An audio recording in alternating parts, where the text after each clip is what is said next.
Lula, tenho dito aqui em todos os jornais que participo, extremamente antidemocrática, ataque à instituição Congresso Nacional, explícito, e é impressionante o silêncio da esquerda, especialmente dessa militância mais radical que caminha junto com Lula, que é sim um político radical, cada vez mais radical de esquerda, antidemocrático e que ataca, sempre atacou, tentou regular a imprensa, está dizendo que vai fazer isso de novo, agora quer regular a mídia.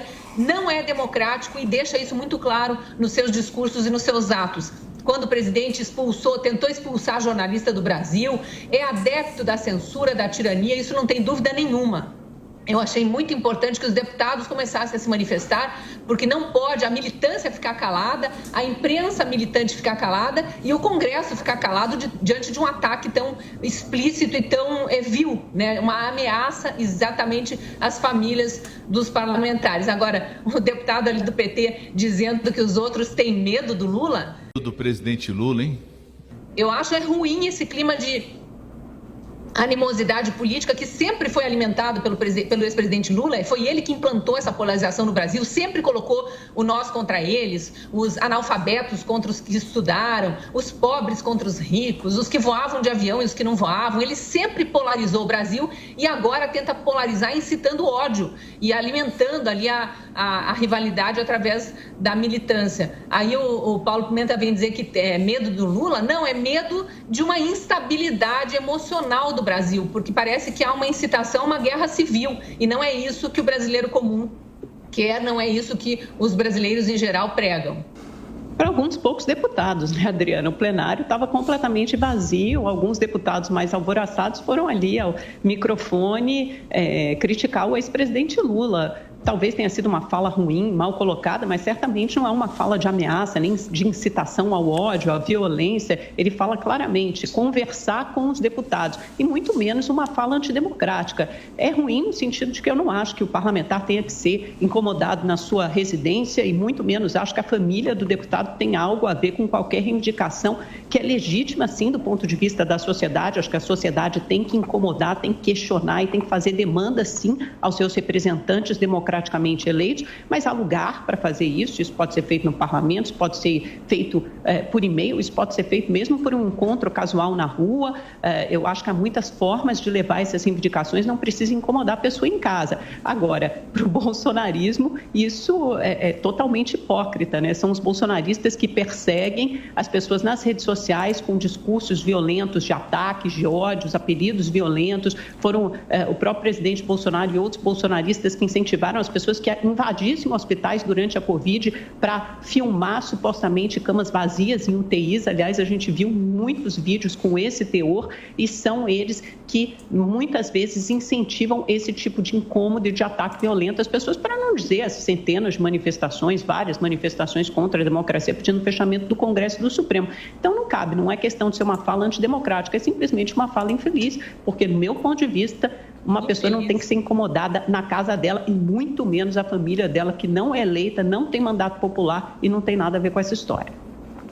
Dizer que um ataque antidemocrático explícito desse, uma incitação a ódio, uma ameaça a famílias de parlamentares que nada tem a ver com a política. Cristina, ele não falou em pegar dizer que isso é infeliz é o mesmo que dizer que corrupção é mal feito, né? Como a esquerda adora dizer. Corrupção é mal feito, ataque às instituições, incitação a ódio, incitar a militância a fazer ameaças a pessoas comuns, é só uma fala infeliz, é uma passação de pano assim inacreditável. E querer comparar isso com o pedido de que pessoas que viram algo de errado nos hospitais de campanha para filmarem, para denunciar isso, é de uma leviandade, né, Amanda? Não tem nada a ver uma coisa com a outra. Ataque Cristina, a pessoas deputados é muito diferente os hospitais, de denúncia de irregularidade. Durante uma pandemia, por favor, Amanda, tem algumas coisas que não dá para passar pano. Durante uma pandemia, para incomodar pessoas que estavam convalescendo nesses hospitais. Estejamos atentos. Queima, quem gará!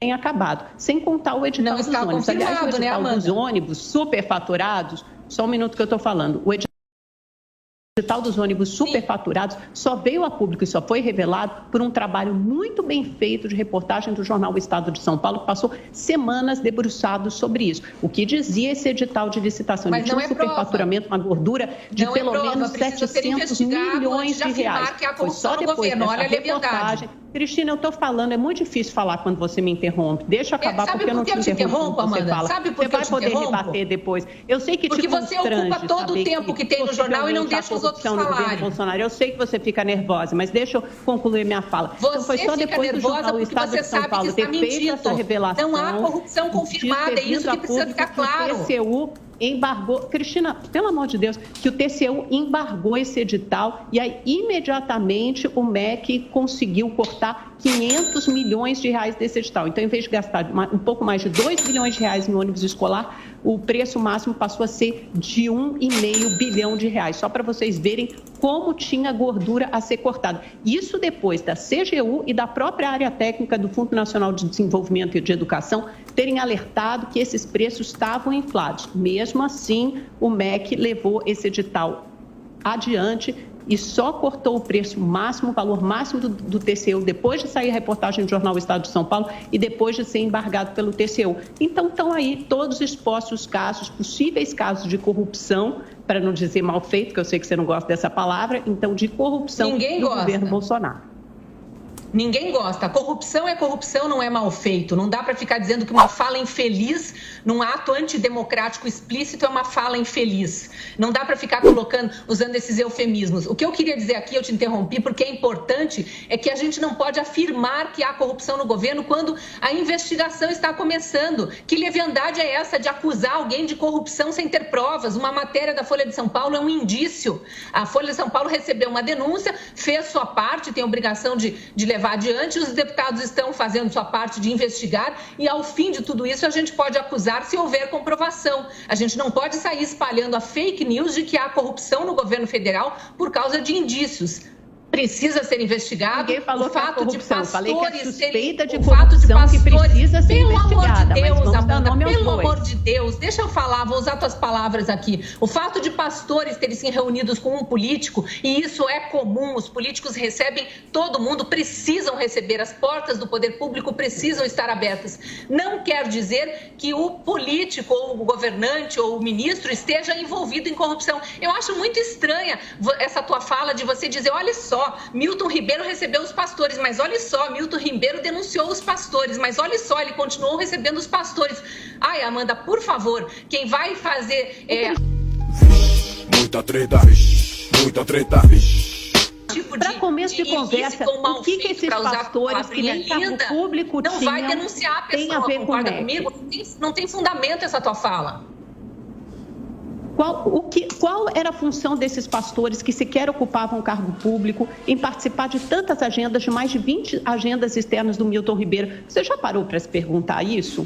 Qual é a função que eu me pergunto, por isso que eu estou dizendo que precisa investigar. Obviamente que eu me pergunto, só que eu não saio levianamente dizendo que isso é prova de corrupção e acusando os outros e afirmando que há corrupção onde não conseguiu se provar. Você está colocando palavras na minha boca, eu não falei que era prova de corrupção. Eu falei que era uma grande, grave suspeita de corrupção. É porque você quer passar pano porque é o governo Bolsonaro. Quando você tem um exemplo bem acabado de um possível caso de corrupção, aqueles que estão toda hora falando com você no WhatsApp, a esquerda militante, a esquerda radical, que você chama de centro. Eu queria fazer uma observação aqui, só que a Amanda trouxe de forma muito pertinente essa observação de que Lula está tentando plantar mais uma narrativa, né? Não foi esse termo que a Amanda usou, mas que ele está tentando dizer que Bolsonaro ataca as instituições. Isso é uma narrativa. Lula, recentemente, antes dessa entrevista para uma rádio aqui do Paraná, esteve num evento no Rio de Janeiro, em que ele fala ali do alto do palco, ele incita os militantes a irem na casa dos deputados, nos seus estados, para incomodar esposas e filhos. Ele fala isso abertamente. Isso é antidemocrático, isso é atacar instituições, atacar o Congresso Nacional, isso é incitar ódio, isso é colocar milícias digitais, milícias virtuais no presencial e atormentar a vida das pessoas. Esse cara é antidemocrático ao extremo, ele é extrema esquerda, ele pode acenar para o centro mudando o seu cenário, tirando a roupa vermelha e colocando uma roupinha ali mais limpinha, mais bonitinha, para fazer parecer que ele é mais Alckmin do que Lula. Ele é Lula, sempre foi e nunca deixará de ser. Olha, Cristina, o Lula ficou 8 anos no governo, ele podia ter tentado até emplacar ali uma nova reeleição, estender o seu tempo, como Chávez fez na Venezuela, e não foi isso que ele fez. O Lula nunca atacou as instituições democráticas. O Lula nunca atacou as instituições democráticas.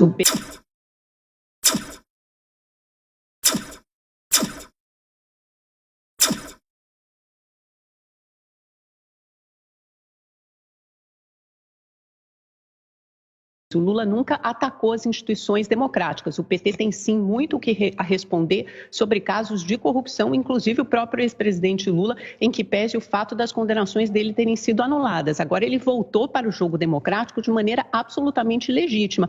Ele respeitou, ele recorreu pela via judicial, nunca tentou dar um golpe, nem ele nem a Dilma. Aliás, a Dilma sofreu um impeachment. Eles sofreram, instituições democráticas? Eles sofreram duros ataques e manifestações da imprensa, da Lava Jato, no entanto, reconduziram ao cargo Procurador-Geral da República mais votado pelos seus pares, mantiveram Leandro Daello à frente da Polícia Federal, o mais longevo dos diretores da Polícia Federal, permitiram as investigações, respeitaram as regras do jogo. Já o presidente Bolsonaro convocou militantes para o 7 de setembro para atacar o Congresso Nacional, pediu o fechamento do Supremo e do Congresso e usa suas milícias virtuais em ataques de ódio violentos, não só a deputados, como também a jornalistas e a cidadãos, pessoas, professores, adversários políticos, cidadãos comuns. Então, se a gente for colocar nesses termos, eu acho que está muito claro quem pertence ao campo democrático e quem flerta o tempo inteiro com o autoritarismo. Está muito claro. O eleitor não embarca nessas narrativas. Quem compra o Congresso não tem nenhum apreço pela democracia. Quem desvia dinheiro público do contribuinte que deveria fomentar o desenvolvimento nacional para alimentar ditaduras de países vizinhos que assassinam seus cidadãos não é democrático. Lula, além de ladrão, é antidemocrático e o eleitor sabe muito bem disso. É por isso que ele não consegue sair da bolha dele. É por isso que ele não consegue sair do meio dos sindicalistas, artistas e ativistas do MST. Não vai colar, Amanda. A população está atenta, não vai colar. Sabe quem tentou censurar a imprensa, quem agora tenta regulamentar a mídia, quem está com esse discurso aí antidemocrático. Vamos esperar as urnas, mas eu tenho para mim que está muito claro para o eleitor quem é de extremo, quem é de extrema esquerda e está se fingindo ser de centro. Isso está muito claro.